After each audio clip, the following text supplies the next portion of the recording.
I would now like to introduce the President of the Student Union, Amal Alhuwayshil, to speak with you guys.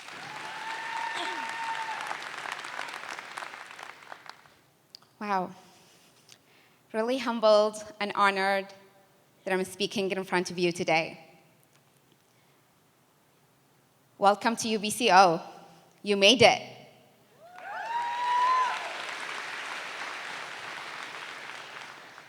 Yes, I am the president of the Student Union, but I'm a student, just like you.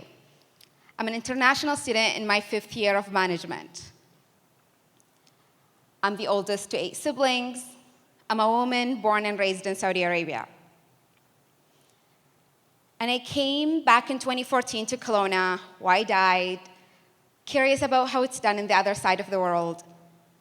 I came with my hopes up, and I can see it in you now. I can sense the excitement mixed in with the fear. I can sense your trembling hearts, and I can see the excitement and the enthusiasm in your eyes.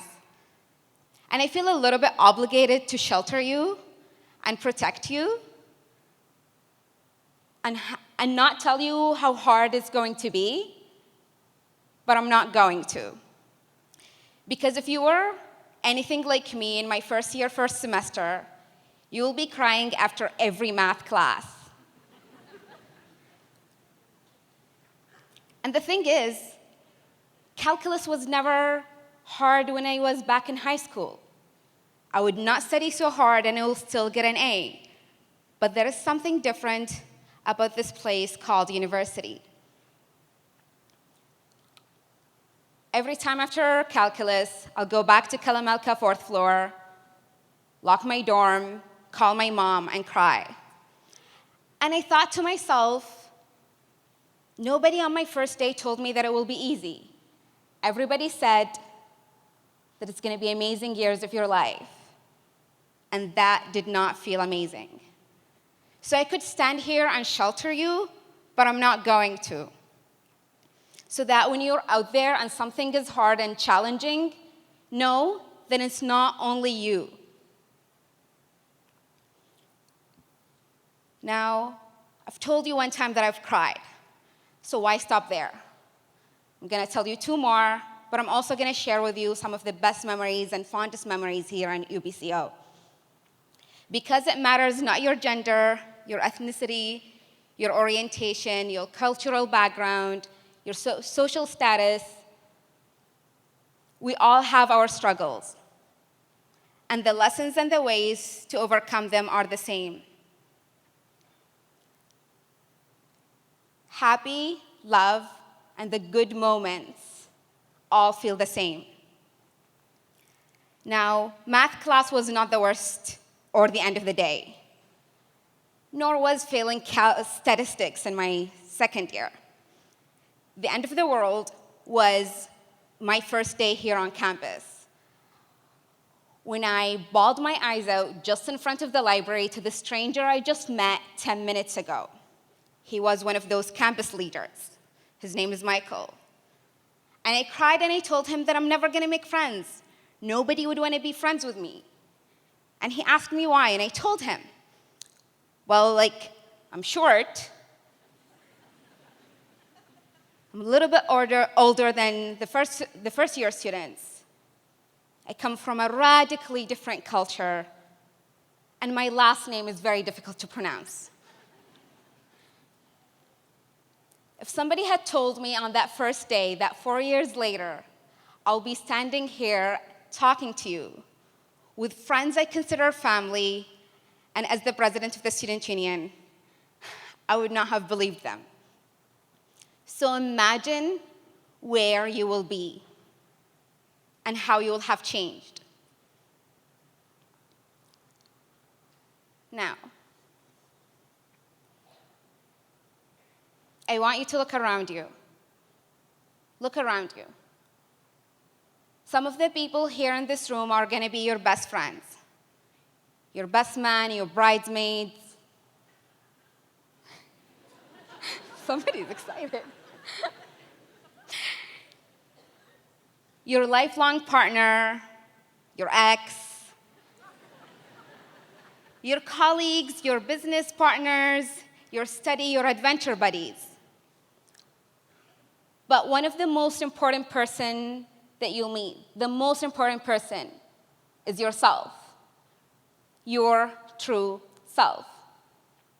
Now, who you are now has been shaped by the way you were growing up, the community and the environments in which you came from. This have shaped you, shaped your values and your choices. This is a new environment. This is your opportunity to challenge your beliefs and attitudes. This is your opportunity to write your own chapter. It is your own. Make it yours. You can choose who you want to be and who to surround yourself with. I have a little story about opportunities and a very important lesson. In the second semester, I had the opportunity to go to India, but it happened to fall in the middle of midterm season, and I did not want to miss the opportunity. So I did something that I should have done in my first semester when I was struggling with calculus. I talked to this creature called the professor. And they were very encouraging of the opportunity. What I want to say here is that your professors are people. They're caring, they're supportive, and they're here for you. And every time I do a gratitude exercise, I have the faculty of management in there. Make some noise, management. Yes. So whether you seek the opportunities and take advantage of the growth, and take advantage of those opportunities as they arise, or ask for them. Sometimes you need to ask for them. Now, you might be wondering what opportunities to seek. Where should I get involved? For me, I found the answers to those questions by getting a little bit too involved. And I felt a little bit lost in my involvement in my first 2 years. And although I enjoyed it, it didn't feel right. It didn't feel like it was it. But every experience was adding up, and it has shaped me to who I am today. I was a follower before I learned to be a leader. It's a process, and it's only through trial and error that you will find where you belong in this community and what you're supposed to do, your purpose. Just take that first step towards your curiosity. For me, where I found myself at now is your student union. Yes! The female executives of this year.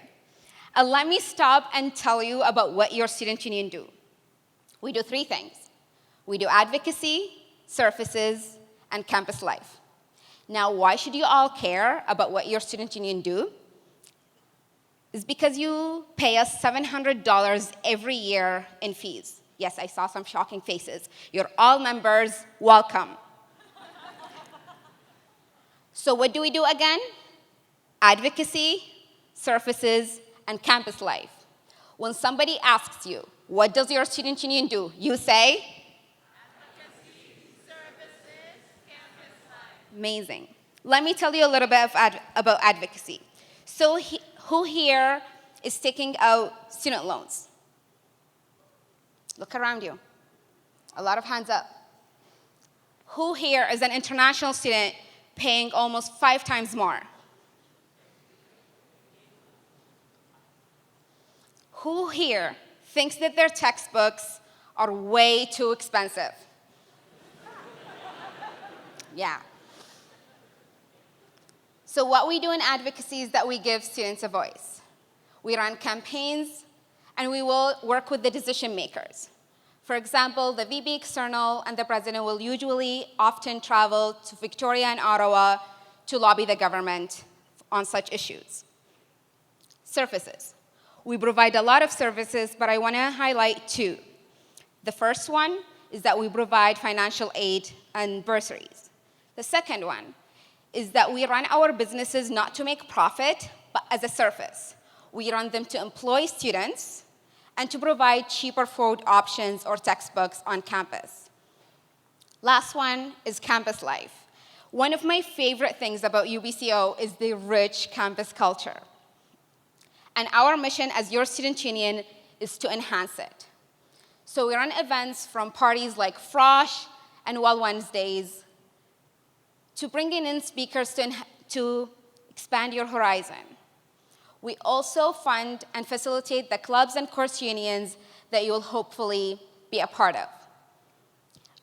If any of the things that I just said interest you, we have an amazing volunteer program that you all should be a part of.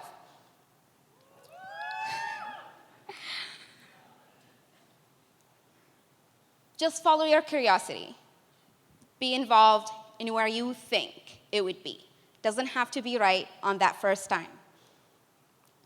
Now, into the last story.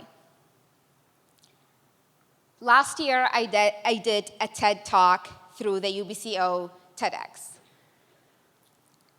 And just 3 weeks ago, after the Saudi Arabia and Canada diplomatic dispute, where the two countries cut ties, my TED Talk went viral in the Middle East.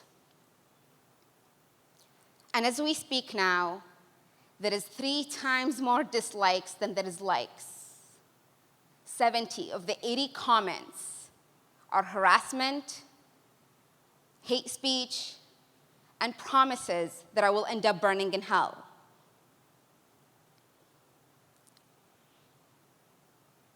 The comments were made by old school friends, relatives, and strangers. Now, I cried, not for myself, but because I have inflicted pain on my family, because who I am today is against their beliefs and their expectations.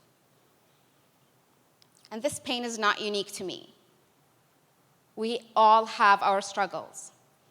So to all of you here who are pressured into a certain career and major, and to all of you here who are told that the only next step after high school is university, and to all of you who've made discoveries about themselves that they can't share yet,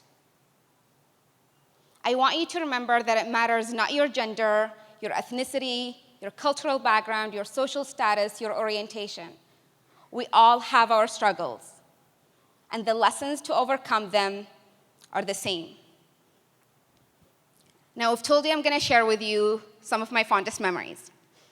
And one of them was my first camping and hiking trip with VOCO, the Outdoors Club, where I actually thought I'm going to die before we made it to the top of the mountain.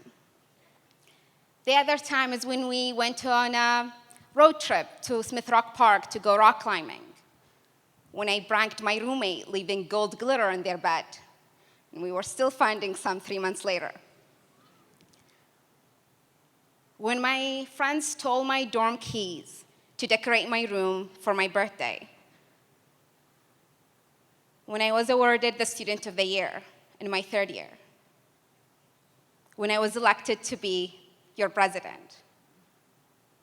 Love, happy, and good moments feel the same.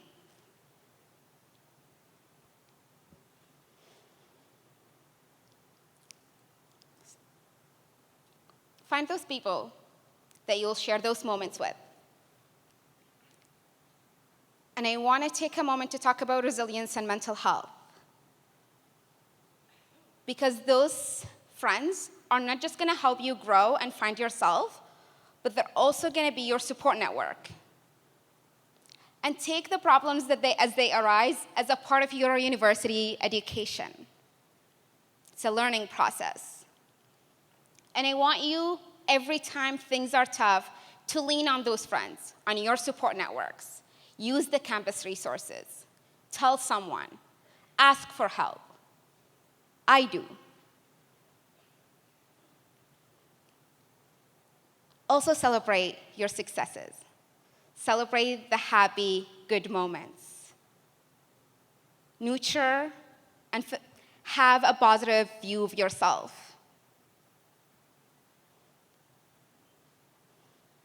The last thing I want to leave you with is one of my favorite quotes. But before that, I want you to look around you one last time. In this room, we have representations from every continent in the world. If we become friends, and if that's the only thing we did, we will be bridging the gaps and conflicts in the world. You are connecting people and bringing the world closer. Now, my favorite quote goes, "What if I fall?" Oh, my darling, what if you fly? Make it yours. Thank you.